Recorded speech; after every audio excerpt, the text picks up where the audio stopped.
everyone. Welcome back to the L.A.M.E Book Club podcast. My name is Melissa. I'm Ellie. And we are back with week 4 of our Tandem Fandom. Empire of Storms chapters 30 through 36 and Tower of Dawn chapters 25 through 35. So little Tower of Dawn heavy this week, but not to fear, everyone. It's all good for the most part. And I'm excited to jump on in.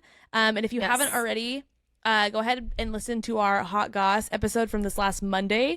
This last Monday and then the week before, we have been going through 2 of the 3 books so far in the Powerless series by Lauren Roberts. So last week it set up like a court case. It's like Ellie v. Melissa, Powerless. I was pro Powerless. Ellie was the opposition, the defense, if you will. And we stated our case and of why I liked it, why she didn't love it, what she thought could have been better. And we are left you guys, the audience, as the jury to decide. And truthfully, it's kind of a hung jury right now. I feel like we've gotten... you better not say it's your side, because no. I've seen quite a few naysayers. I know. It's funny because every time we got someone commenting that was like, I'm so team Melissa, I would respond to Ellie and I'm like, Melissa 76, Ellie -2. But that wasn't the case. It was just, I thought it was funny. But yeah, so it's pretty much a hung jury. So we might have to call that one a mistrial. I don't know. So we'll have to see. If you've read the novella Powerful, that's what we went over this last Monday. And it's funny because we actually switched sides. I was actually opposed to the book and Ellie liked it a lot more than I did. So you'll get to hear going different over takes. It again. I don't know if I'd say I just liked it. I might say I loved it. Shut up. But you gotta tune in for that. I know. Okay. I'm an enigma. Well, you're so weird. Just as soon as you think you've got me, I slip through your fingers. Ellie is an Enneagram 4 if you follow that at all, and to a T, everyone, to a T.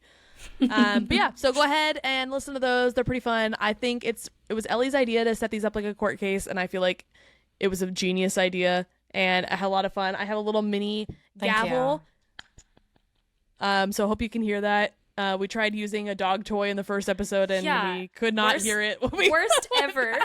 You play it back, and where it's supposed to be like, it was just like dead silence. And we're sitting there completely quiet, looking at each other. The good news is if you were watching it, you could at least see you doing it, so you might not have heard it, but at least it didn't look as weird. But if you were just listening, it sounds so odd that there's just like an odd silence and then us laughing. But hopefully you can hear the gavel this week sometime. Yeah, I'm doing it a lot closer to the mic just in case, but we'll see. Well, that was Monday, so if you didn't listen, go back and listen. If you like to shop, I was gonna wear my sweater, but I'm not doing that as enthusiastically. You scared me. No, I'm staring at it over there because I was gonna wear it. I'll wear it for the Monday episode, which we have not recorded. A swing and a miss, Ellie. But the Bean Workshop, guys, their clothes are so cute. So I was gonna wear it. You'll see it in my Monday episode if you tune in. It's a Kingdom of Ash sweater. It's got the flowers on it. Then the very last chapter, what are they called? Kingsbane. So cute, and it makes a little Kingdom of Ash reference on there. I loved it. I love matching my books, and so if you want to match your books, 10% off the Bean Workshop storefront. Use code L.A.M.E Book Club Pod, or you can go to our Instagram link in the bio, and if you click on the link, it'll already apply your 10% off, and you can shop till you drop. Shop till you drop. I haven't gotten my shirt yet, but I'm excited. It is a reference to the summer court in Akatar. So I will be sure to have it. Send it in the mail. Oh, that's why I haven't gotten it yet. Yeah. I don't know why I assumed it was being shipped to me. It's so cute, though. Do you want to see it? I can run so quick. No. Stall for 5 seconds. Too late.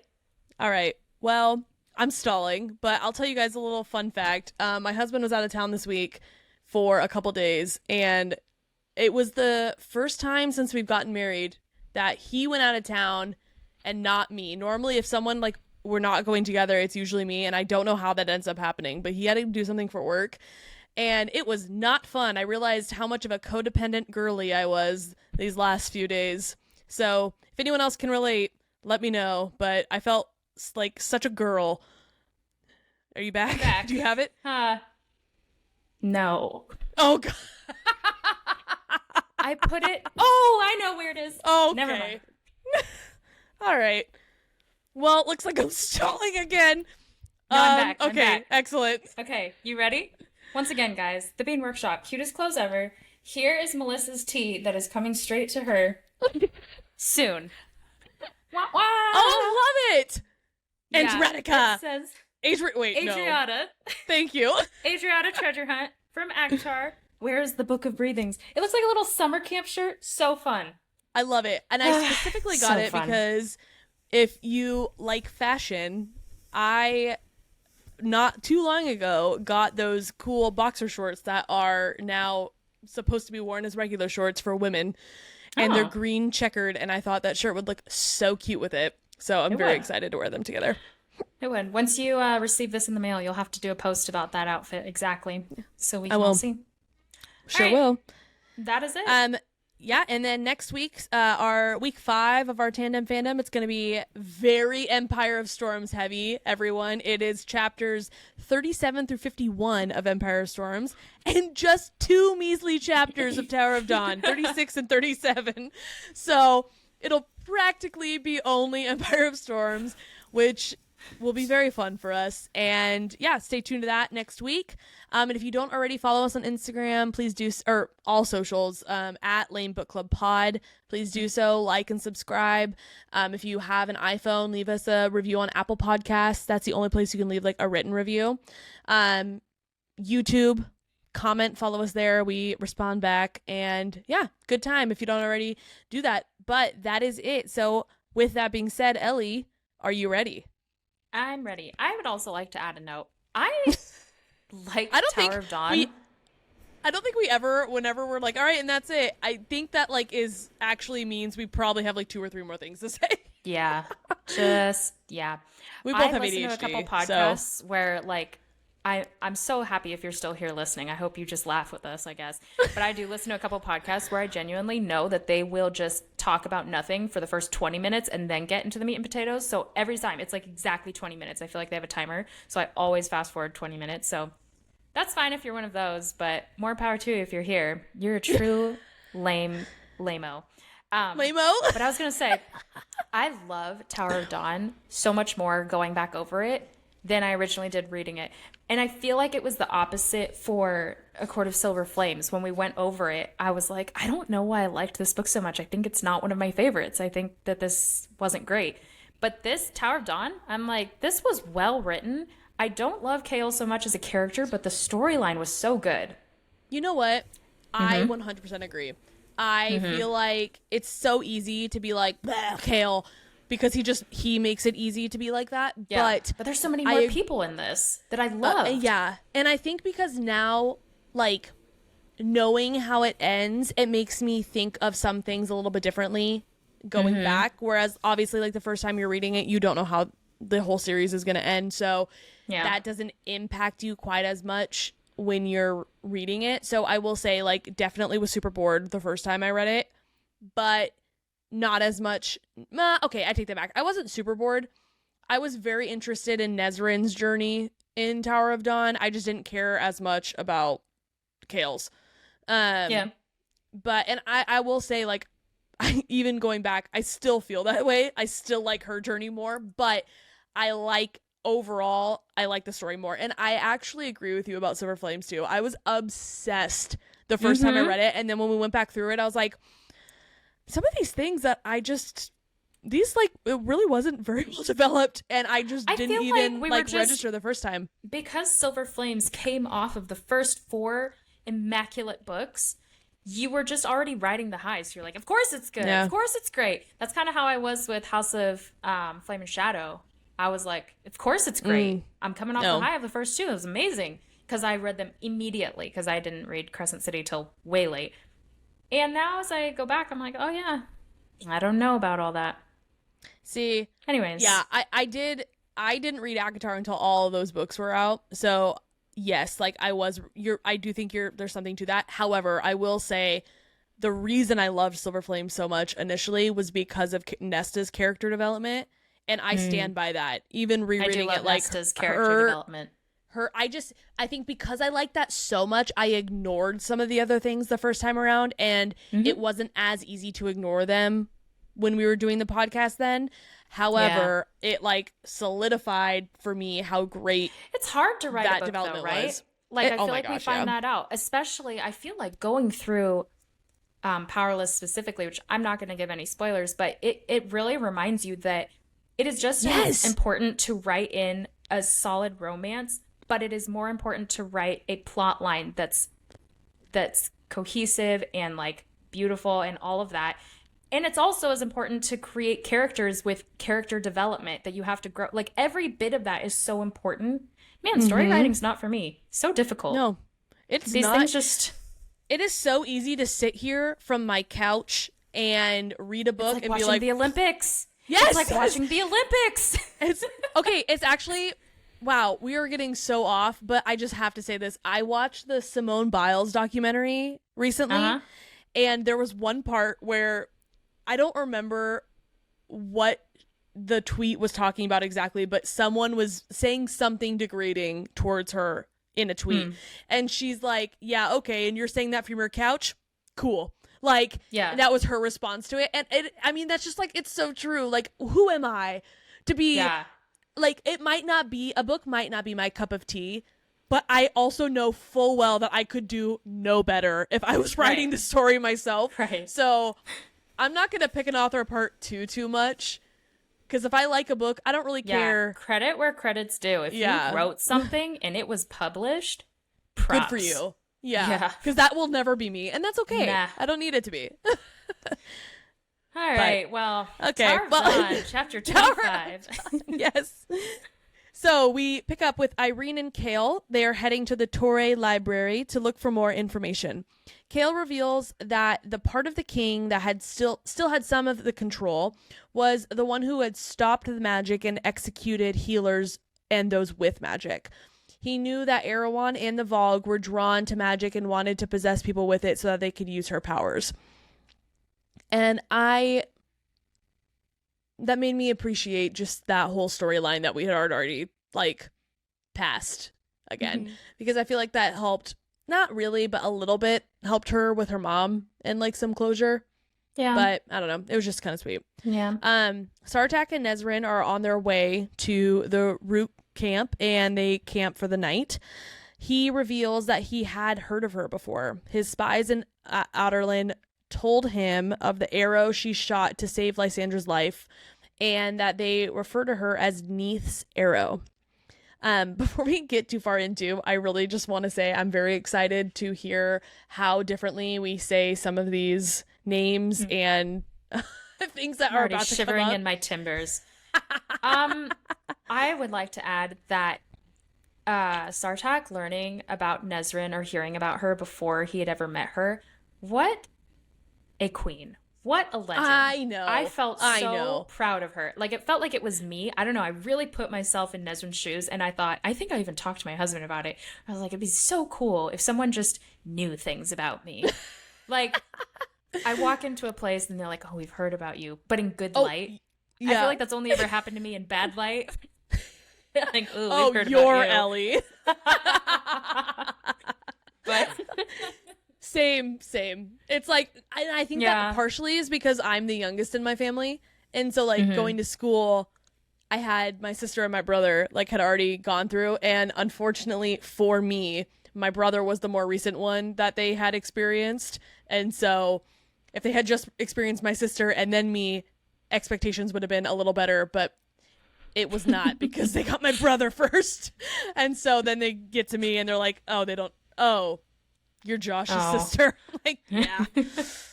Good news is it only went up from there. But that is I good. agree. If there's any preconceived notions for me, it's usually not great. Oh, wow. Oh, man. Glad it was for Nezrin, because for me, for a second, I became Nezrin, and I was like, that's such a cool feeling. And then I closed the book and came back to this. Yeah. Well, Chaol received her letter and is angry, feeling it is his fault because of the flirting with Irene at dinner. And once again, classic Chaol projecting his feelings onto other people. I'm like, how in the world is this once again like everyone else's? I mean, he is acknowledging internally that it's his fault, but externally everyone else is getting the brunt of it, and I just can't do it anymore. I can't handle it. Because moving on, he's very short with Irene when she comes to heal him, so they fight. And then Irene goes to see Hussar, and she tells her that Sartaq has gone off to the mountains and taken Nesrin with him. So now Irene knows why Chaol's upset, but not really, because she's assuming it's because his lover has left. Yes, and when that's not it, he's mad at himself. But the stupid boy doesn't know how to communicate anything, and so everyone's just assuming something else, and then he gets mad when people assume things. I do want to add in, on the note of like character development, major props to Sarah though, because as much as we hate Chaol because he's doing the same thing again, consistency with this character has been immaculate. Like, that is different situations, but exactly how someone, if you didn't know how to deal with things, you would just keep dealing with them the same way until you found healing, right? And that's what he's going through. And so he's doing the same exact things, and we're like, ugh. But it's just my him. Guy. Yeah. That's so true. Irene goes out to heal people in the city since she's still mad about their fight, and then heads back to the palace, but feels the same presence behind her again. She runs for Chaol's room and locks the door behind her. The creature begins trying to break it down while calling out for Irene. Chaol gives her a dagger as they wait to fight whatever breaks through the door. Guards appear, and whoever it was had vanished. Irene then spends the night in Chaol's room since she feels safer there. Chaol wakes up early and goes and finds one of the guards, Hashim, and has him train Chaol to show him how they fight there in Attica. He then begins training with them every morning. So now we're jumping the sea a little to Empire of Storms, and we pick up with my girl, Aelin, who is tired. I know. Who is tired of responding to her mother's name while she and Lorcan travel with the troop. During their sojourns on the road, Lorcan asks Aelin about the layout of Morath, specifically the dungeons and the creatures that are bred within them. Aelin gives him some information about the dungeons, and then she and Lorcan argue, and the black stone that Kaltain had given her hums with the magic in her pocket. Lorcan senses this magic and understands Aelin's hopelessness about their situation. He contemplates Aelin's decision to give up the ring of Athril, the one that gives her the invulnerable Valg immunity. Thank you. In exchange for Rowan's freedom from Maeve. Lorcan now has this ring along with the fake word key that he thinks is legitimate. Back at camp, Aelin and Lorcan must share a tent for the first time. Lorcan offers to stand guard. Tropes. I know, the one bed in one tent trope. Come on. One tent in a trope. Lorcan offers to stand guard outside the tent while Aelin bathes, and he hears her hide something under her bed before she slips into the bath. He washes her clothes and returns them, seeing for the first time the scars around her ankles. She tells him that her uncle Vernon is a commander at Morath and had kept her imprisoned in the dungeons, hoping to use her for a dark breeding experiment. She also tells Lorcan about the chains and that she was forced to wear them. Horrified, Lorcan offers to kill Vernon on Aelin's behalf. And that is, my friends, one of my other favorite tropes of essentially, who did this to you? Who did this to you? Oh my gosh. I do love it. Lorcan makes me shiver in my timbers. I was so shocked at how much I liked Lorcan reading these, truthfully, because of how much I disliked him in Queen of Shadows. Mm-hmm. My goodness. He did a quick Sarah, 180. Outdid yourself. I did like him. Mm-hmm. Nesrin and Sartaq reach the Rukanin and the Tavan? How do you say that? Mountains? I didn't. Whatever you say, I'll say. She meets Borte, the granddaughter and heir of Sartaq's hearth mother, Holhoon. Just Haloon. Just Haloon. I'm so sorry. I don't know why I stuttered when I was saying Balloon is what I was trying to say, but it came out Balloon. Oh man. There's a man there who's a guest of the Hearth Mother, a merchant called Falcon Enar. Is that how you said his name as well? I lost my place, so I can't read it, but Falcon? yes. Well, I said Enner, but yeah, he was only ever called Falcon after that, so I didn't. That's so true. Nezrin trains with Sartak, Borte, and others, and shows them her skill with an arrow. Halhoun returns. You have to stop this. I'm so sorry. Reveals that a dark force stirs in the mountains, and she has gone to search for it. Rook nests have been pillaged, and eggs and hatchlings stolen. She tells them that the creature. Such high crime to me. Jail. Oh my gosh, I know. Was so jail. Like I took it and I took that personally. Who steals eggs? Rats steal eggs. You're about to find out. Rat? Yeah, they're a rat. Okay. She's a rat. She tells them that the creatures are known as the Karen Kui. Nezrin thinks she is talking about the Valg. Did you say Karen Kui? Is that how you said it? Karen Kui. Karen Kui. Oh, that's so right. Karen Kui. Okay, so I will say I listened to the audiobook for this specifically because I wanted to know how this was pronounced, and they said Karen Kui. So I'm gonna have a hard time with that. I'm like I think so self-conceited sometimes. I will hear it in the audiobook and be like, that's amazing that they got that wrong and nobody corrected them. It's amazing that you just said self-conceited because conceited would have done the trick.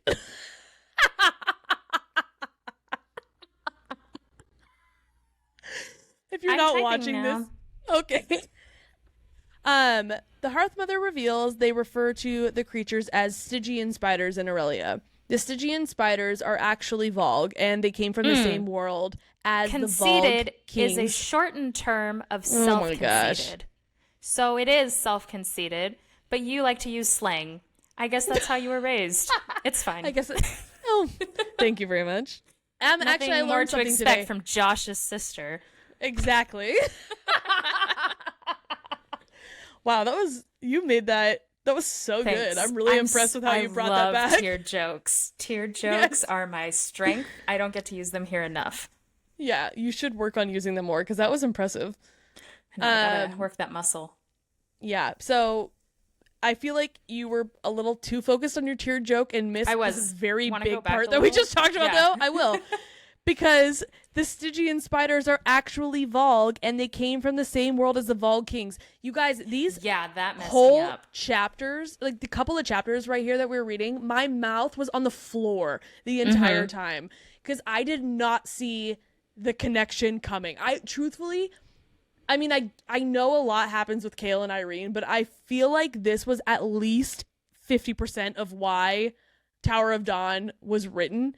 And when Nezrin and Sartak are like not nearly in this book enough for how big of a like reveal that this was.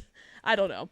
I didn't expect anything of this magnitude to be given to us in her portion of the story. I guess that's why I was so shocked. I was really confused here because other than Erwan, who is the king of Valgs, the princes who kind of get the people with the collars, and then just like the icky Valgs, like the subservient ones.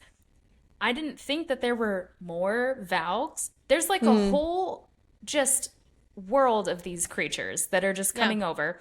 And the Stygian spiders, they made me question everything at this point because I'm like, if they're Valg, they have seemingly kind of lived in peace off in the mountains for a very long time. Like they're just, nobody really hears from them. They get spider silk from them, but that's about it. They can talk. They bartered in a previous book. They bartered with Manon. Yeah. Or like, we're ready to barter with her. They weren't trying to kill her. They're not like absorbing any body or anything like that. Like no, how but they're absorbing magic. I mean, they're doing the same thing. They're just not forcing other people. Yeah. Right. Yeah. So I was like, I'm really confused because these ones seem a lot more like nice, quote unquote. Yeah. Than the other Valgs that are trying to take over everything. That's so true. All messed up. But I loved the reveal. I was like, oh shoot, that makes it so deep. Yeah. Falcon reveals that he got hundreds of yards of spider silk from the spiders for the price of 20 years of his life. He was only 27, but looks almost 50. And at this point, again, jaw on the floor, because it brought us all the way back to Assassin's Blade, which for me was the very first book that I read in this series. And like, I really thought that, because at this point, almost everyone that we read about in Assassin's Blade has been brought back. Just about everyone. And I was not expecting the random merchant that was on like 5 pages of the book to be brought back at all. Like, I didn't think she would. But again, we know Sarah does things that we never see coming, and she's a genius. And this was one of those for me. He admits that he wants to try and get his 20 years back, believing that he must kill the spider who took them from him in order to do so. Pause. Okay. I don't know if any of you have read Carval or if you have, but the like taking time from the life, there's a little portion of that in there too. But I think because I read that previously, I thought the spiders took 20 years off of the end of his life, not the current portion of his life. So that I was like, what? Pardon me, what? Well, so the only reason that I knew that that wasn't the case is because we saw this guy in Assassin's Blade, and he explained, because remember, I think I was Aelin, like, Selena, droopy sleeping reading through that because I was like, oh yeah, they took 20 years, moving on. But then when they explained this, I was like, oh my gosh, I thought it was 20 years off the end. Well, not the beginning, and I mean, like the present time. Even in this conversation, I can't remember. Shoot, now I'm trying to remember if it was in Assassin's Blade or if it was in this one, when he explains that it wasn't explicitly said. I think he thought it was 20 years just like off the end of his life too, but then immediately after he aged and looked old and he hated it. I think it was this because in one of the books, and I don't think it was Carval, they explained like, oh, well, we don't know when you're going to die. You don't know when you're going to die, but we can take 20 years now. Yeah. So, but yeah, that's why he's only 27 but looks almost 50. He has come to learn from the Rukin and how they kill these in order to know how to kill the spiders. The Hearth Mother knows of Erewhon and the Valg and agrees to tell them what she knows. Long ago, a word gate had appeared in the mountain ranges. It allowed the Karen Kui to enter along with other types of Valg. Most went to Aurelia, but the spiders remained. War raged in Aurelia, and a Fey queen was against the 3 Valg kings. After the Valg were defeated, the Fey came to these mountains to teach the Rooks how to fight the Karen Kui.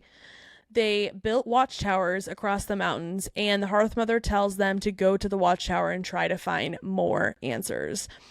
And once again, mouth on the floor, learning that Maeve was a Valg queen. Yeah. I literally was like, this was our first reveal, right? This was the grand reveal. Yeah. This was That's when crazy. It was in this part, and then we know this because, I mean, again, if you're doing the tandem read, you are learning all of this while at the same time no one in the Empire Storms books knows this. So nobody knows. Like, I feel like I was screaming. I'm like, you don't know what you're getting into. You guys, you don't know. Like, you need to be more prepared. But they can't hear me. It was like a sick, twisted dream where you're trying to run and you can't move. Joke. I'm privileged with all this knowledge that I can't share. And on that note, we get to go back to our friends in Empire of Storms now. Aelin is pleased at the success of her plan to prove the efficacy of Rolf's magical map. If you remember, we ended our last episode with them, Rowan and Lysandra, in a alleyway trying to see if Rolf's people would be able to find him, and they did. They did. Aelin and Rowan break into Gavriel and Fenris's room at the end. Aelin asks them about Maeve's plans. Fenris and Gavriel share the truth about their blood oath to Maeve. Unlike the bond between Rowan and Aelin that is built on love, the bonds between Maeve and the remaining cadre are built on Maeve's desire to control them. Fenris reveals that he requested to train Aelin in order to get away from Maeve, but she rejected that request. Gavriel and Fenris tell Aelin that Rolf has new weaponry from the southern continent, fire lances that can be operated by a single man. Aelin questions Maeve's motives for sending her armada to Aelway. Aelin and Rowan leave and then kiss passionately in an alleyway, confessing the truth of their romantic feelings. Finally, we're getting some romance. Honestly, we are so deep into this book, and the only romance we've seen is it's like a perhaps couple kisses. A smidge with Kale. That's outrageous. That's unacceptable. Outrageous. We're in chapter 31, and that's the first time that Rowan and Aelin are finally together and kiss. No, it's not the first time, but it's like one of the first times. In this book? Mm-hmm. Yeah. It's already happened. Because he was with Dorian the whole time. Not the whole time. It's like they've, like recently they kissed? Yes. It was in this book. No, I Ellie, know, you but need like to go back and recently listen in the to our past last chapters? episode. No, not in the past chapters, but it wasn't too long ago. Anyways, all that to say is up until this book, there has been, between the two of them, there's been, they kissed in Queen of Shadows, actually, for the, first time. I know that they kissed, but I'm saying in this specific book, Empire of Storms, they have not been together. And then chapter 31, we are finally seeing them kiss. No, I'm pretty sure they kissed. In this book. I'm pretty sure they kissed either on the way to or no, it had to have been on the way to because Rowan went to find Dorian afterwards, but to Terrasen.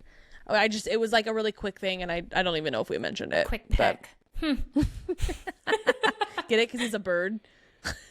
It's terrible. All right, so everyone stay with me. We're going to do quite a bit of whiplash here for the next few chapters. We're going back to Tower of Dawn. Irene and Kale return to the library to try and find how the ancient texts and scrolls came to be. The head librarian reveals that they may find the answers they need in the Axara. It doesn't matter. An oasis. It's Axara. It's the royals' private refuge, and no one can go without the permission from the royals. Kale and Irene go for a meal together, and Irene knows that she needs to find a way to get Hussar to invite her to the oasis. Back to Empire of Storms. Aelin ponders where in Skulls Bay to meet with his father. When he returns to the room that he shares with Lysandra and Dorian, Lysandra stumbles into the room naked and exhausted after using her magic. Aelin rubs her back until she falls asleep, and the next morning, Lysandra is unfazed by the fact that Aelin has seen her naked and accompanies him to the tavern to find Gavriel and Fenris. I love the confidence. I love that he rubbed her back. That I loved. I didn't take this as confidence. It made me sad because to me it was she's so used to being undressed in front of men that it just didn't bother her, and that broke my heart a little bit. That did. But now that you say that, yeah. To me, I had completely blanked on that and just been like, when you're just so tired that you don't care anymore, and then you wake up and you're like, whatever, and you just move on. Wow, respect. But now I'm sad, so... So I'm glad I could do that for you. Aelin can immediately tell that Gavriel is his father. He verbally attacks him and blames him for his mother's death, revealing a painful past history. Gavriel tries to apologize, but Aelin storms out and finds a spot along the coast to breathe, surprised by his display of feelings and passion. And boy, was I surprised as well. I knew he wasn't, thrilled about the idea of meeting Gavriel, and I guess I can't put myself in his shoes because I've never been in that situation, but I thought he would just be really quiet and passive. I did not expect him to react the way that he did, and it was uncomfortable to read. So Sarah did a good job writing that because it felt like I was kind of there and I didn't really want to watch it. I didn't. I mean, it was awkward. Want to be in the room for that. I didn't. You're like the guy sipping tea on the side. It's looking at the wall of the ceiling. Wow, this is new wallpaper. So this weather we've been having. Meanwhile, Aelin awakes after resting with Rowan and is annoyed that they have not yet had time or energy to consummate their relationship. And aren't we all at this point? I was annoyed truthfully? too. I was annoyed too. She and Rowan join Fenris and Gavriel and go to the tavern to meet with Rolf. Rolf does not yet agree to Aelin's alliance, but reveals that Erawan plans to strike Aelwë. Back to Tower of Dawn. Sartaq and Nezrin go to one of the watchtowers, and it's filled with a bunch of traps. They come across some Fey weapons and both take one. A Karen Kui spider appears above them, and then also a large gray wolf appears and fights the spider so that they're able to escape. Kadara attacks the spider as it follows them out, and she kills it. The wolf is Falcon, and he is a shapeshifter and followed them there. Falcon Immediately, my brain was like, how are you related to Lysandra? How? See, because I didn't the go only there. one. I didn't go there yet, Yeah. but I was like, another one. Like, I was excited about it. That was my Falcon, natural progression. That's nice. He comes from a family of shifters. I'm sorry, that sounded so... Jerk. I know. I did not mean it the way that it sounded, but now that I said it, I wish I had meant it like that because it would have been funny. It's okay. All right. Falcon comes from a family of shifters, but didn't know that he could shift until he came to this continent. They returned back to the Rukin, and Nezrin tells Borte everything. The Hearth Mother tells Sartaq about the word gates and keys. Back to Empire of Storms, and this is when it gets good, everyone.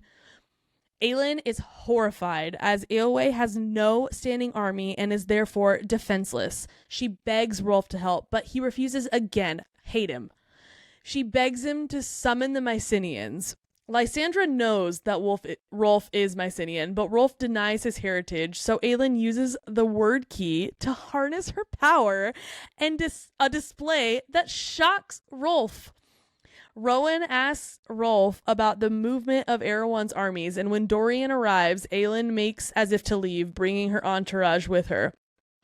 Rolf is surprised that she's willing to leave so easily, but then his quartermaster announces that several Valg ships and sea wyverns are coming to Skull's Bay, having been summoned by Aelin's magic. And in that moment, I knew her plan. And did you? I'm actually pretty sure like it kind of reveals that like not too long after this, but I loved it. I was like, my girl. I loved it. It was like, okay, I'll go. It was like, sorry, I thought you were going. Every time you get like, okay, you know, like the last 100 pages of Sarah's books and how you're like, oh my gosh, everything's happening. I get it. I finally see. That was like constant throughout all of her Throne of Glass books, not just the last 100 pages, but anytime Aelin's plan was unraveled, you were like, holy cow, how did I miss it? And once again, that points back to Sarah's writing. All the Easter eggs, you could have caught it, you just weren't smart enough. Unless you, of course, just you were an idiot. If you were me, you weren't. And so I'm sitting here like, wow, Aelin really just like lets go of her power there. Interesting. Moving on. And then it all comes back together. Exactly. Amazing. Chef's kiss. Once again, you and I are also Rolf, and we're like, what the heck? Why did she do that? And why is she leaving? But then it comes back together. We are always Rolf in this scenario.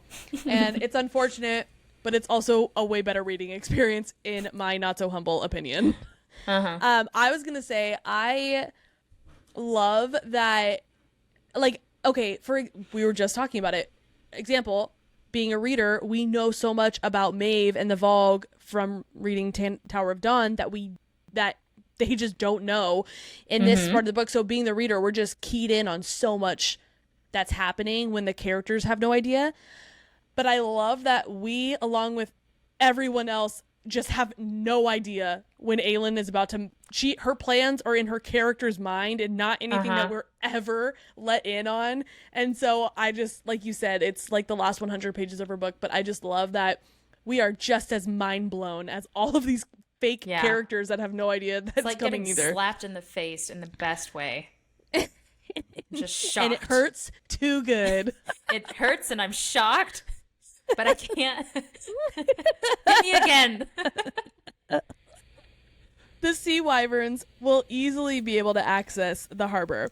And as Aelin leaves, Rolf tries to encourage her to help him, but then Nary, she No. Yes, she refuses to help him until he agrees to aid her in her fight against Erewhon. My girl is a manipulating gaslighter, and I love it.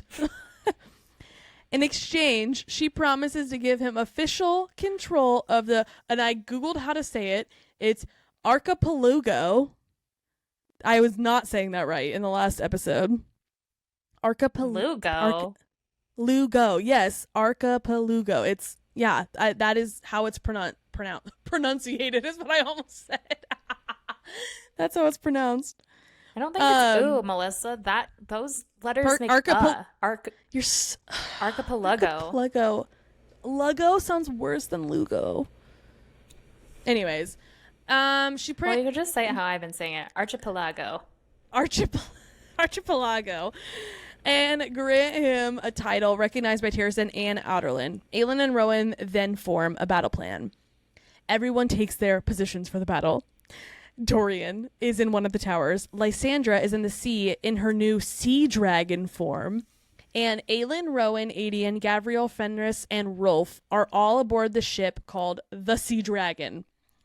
Most of Rolf's men are shocked by Lysandra's Power Rangers moment. Just like the gang's really all here. That's, I feel, more Scooby-Doo reference, but I do appreciate that this is not only the first Power Ranger reference you've made on this podcast. Really? Do you remember your other one? That. Yeah. No. What did I say? As shocked as you are. I don't remember what it was, but because I don't even know if I heard it. You were like, this reminds me of Power Rangers and when they fight. And I didn't hear anything after that because I was so surprised that you referenced the Power Rangers in that moment. And it was on one of our to me too, because I did not watch that growing up. That's wild. It was on one of our Throne of Glass episodes, but I don't remember which one. We'll have to go back and find it. Now I seem obsessed. I'm not. You do? You do? They're on Rolf's ship called the Sea Dragon. Most of Rolf's men are shocked by Lysandra's transformation, as the Sea Dragons of Mycenaean heritage were thought to be a myth. In the battle, Rowan uses his wind magic to propel the Sea Dragon forward to meet the Valg ships. Rolf questions the plan, but Aelin asks him to get the ship as close to the enemy forces as possible so that Aelin can use her power to destroy them. She invokes her Karanam bond with Rowan, and as she harnesses his power alongside hers, she dives more deeply into her power and brings forth more flame than ever before. However, she then becomes possessed by the... I know, I did not see this part coming. This is crazy. Possessed by the goddess Deanna, who uses the word key around her neck as a portal and turns Aelin's power into moon fire. As Aelin fights to remember who she is and regain control of her body, Deanna destroys most of the ships, including Rolf's, before Aelin can regain consciousness and control. Guys, if you're not like weirdly obsessive yet and diving into like the Easter eggs and the theories, if Throne of Glass is kind of your first venture into like fantasy, remember the fact that Aelin's power turned to moonfire and go down that rabbit trail on the line. On Reddit, we also on have Google, an on everything. episode. We have a Hot Goss episode talking about it too. I couldn't tell you which one it is at this point, but it's in there somewhere. Alludes to so much in the Massiverse, and there are some crazy theories. I hope a lot of them are true. Yes. Aelin wakes up in the water, experiencing shock from the use of her power from Diana's possession of her body. Oh, sorry, and Deanna's possession. Fenris and Rowan find her and drag her safely onto the reef. Lysandra is still in her sea dragon form and ferries Rolf and as many of Rolf's men as possible to safety. After fighting off some of the sea wyverns and warships, she sees 3 more sea wyverns coming for her. Aelin and the cadre stand on one side of the reef, and Rolf and his men stand on the other, and they are all helpless as Lysandra faces off against 3 more enemies. And that is where we end today. I thought that was actually a pretty fun ending because it really leaves you on your toes, on the edge of your seat, if you will. I don't know if we've hit a bad ending in the entire Throne of Glass series yet. I feel it's just... No. I mean the tandem fandom. Oh, Every sorry. single ending we've had so far has been like, wow. That's great. Yeah, Next I was gonna time say, for do you more. not remember what book I was do. Queen of Shadows when we just kept Yeah. ending on Dorian Each one being was so like, depressed? And Dorian was sad. And Dorian wanted to kill himself. Have a good week, everyone. Yeah, it was rough. It was rough, but we're here. We made it through. And We this sure was did. fabulous. Thanks for the reading, was. Melissa. 10 out of 10. Oh, you're welcome. It was not a 10 out of 10, but thanks for suffering through it with me, you guys. This is a fun little tandem fandom. I love doing. I'm so glad we did the tandem. I'm so glad you guys voted for it. I would be so bored out of my mind, I think, if we didn't. It's just fun to be snip, snap, snip, snap. Well, what would suck is like today, like days like today, where you get the reveal about Maeve, and then like, you just have to live with that and hope that things are going well in the other book until next month when we go over it. But now we're immediately like, come on, we gotta go tell them. Yep, they're fake. But yeah, so all is well. We're done. I'm sorry. I'm so bad at ending this. Thank you guys so much for listening. Guys, like all and is well. subscribe. All is Bye. well. Have a great week. Like and subscribe. I said that already. You Good said Lord. it. Someone take this away from me. Bye. I love you. Bye. I love you Bye. all. Ew.